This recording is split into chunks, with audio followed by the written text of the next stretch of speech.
नमस्कार, मी राहुल कदम आपल्या सर्वांचं माहिती असायलाच हवी या यूट्यूब चॅनलवरती सहर्ष स्वागत करीत आहे। मुख्यमंत्री माझी लाडकी बहीण योजनेची ई-केवायसीची शेवटची तारीख ही जवळच आहे।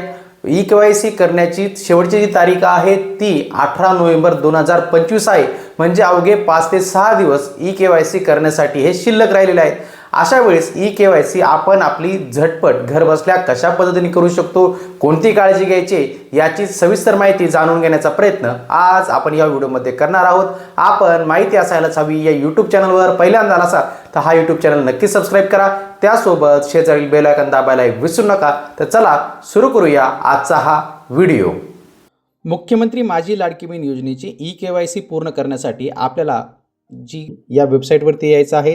या वेबसाईटवरती आल्यानंतर आपल्यासमोर अशा पद्धतीने वेबसाईट ओपन होईल। ओपन झाल्यानंतर इथेच एक पॉपअप विंडो दिसते जिथे लिहिलेलं आहे मुख्यमंत्री माझी लाडकी बहीण योजनेच्या लाभार्थी ई-केवायसी प्रक्रिया पूर्ण करण्यासाठी येथे क्लिक करा। या पर्यायावरती आपल्याला इथे क्लिक करायचं आहे। येथे क्लिक केल्यानंतर अशा पद्धतीने आपल्याला वेबसाईटचा जो काही इंटरफेस आहे तो ओपन होतो। येथे लाभार्थ्याचा आधार कार्ड आपल्याला टाकायचा आहे। जो काही आधार कार्ड नंबर असेल तो आधार कार्ड नंबर टाकायचा आहे। त्यानंतर कॅप्चा कोड फिलअप करायचा आहे। कॅप्चा कोड फिलअप केल्यानंतर आपल्याला खालील जी काही माहिती आहे ती सत्यापित करण्यासाठी आपल्याला इथे होय म्हणायचं आहे। ती नेमकी माहिती आहे या पर्यायावरती आपल्याला क्लिक करायचं आहे आणि OTP पाठवा हा पर्याय आपल्याला इथे दाबायचा आहे। मोबाईलवरती जो काही OTP आला असेल तो OTP आपल्याला इथे टाकून घ्यायचा आहे। त्यानंतर सबमिट या पर्यायावरती क्लिक करायचं।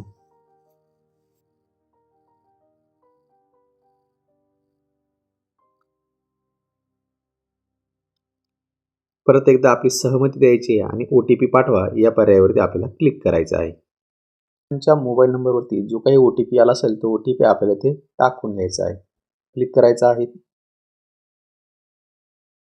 सबमिट बटनवरती क्लिक केल्यानंतर अशा पद्धतीने इथे आपल्याला विविध जी काही माहिती आहे ती माहिती इथे दिसत आहेत। पहिला जो पर्याय मोबाईलमध्ये व्यवस्थित दिसत नाही, आता ही मोबाईलवरती करतोय तर इथे विचारलं जात आहे वडिलांचा प्रवर्ग कोणता आहे आणि पतीचा किंवा वडिलांचा जो काही प्रवर्ग आहे तो निवडायचा आहे। अनुसूचित जाती जमाती इतर मागासवर्ग किंवा सर्वसामान्य जे असेल तो पर्याय आपल्याला इथे निवडायचा आहे। तो निवडल्यानंतर दुसरा जो पर्याय आहे तेथे माझ्या कुटुंबातील केवळ एक विवाहित व एक अविवाहित महिला योजनेचा लाभ घेत आहे तर इथे निवडायचं आहे। होय करायचं आहे पहिला पर्याय।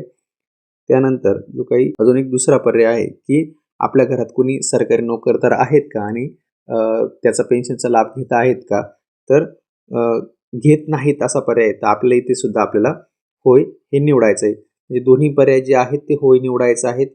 जो खाली एक चेक बॉक्स आहे इथे जो दिलेला आहे उपरोक्त 1 आणि 2 मध्ये देण्यात आलेली माहिती ही खरी असून खोटी आढळल्यास मी शिक्षेस पात्र राहील, तर ह्या चेकबॉक्सवरती सुद्धा आपल्याला जे आहेत टिक करून घ्यायचे आहेत।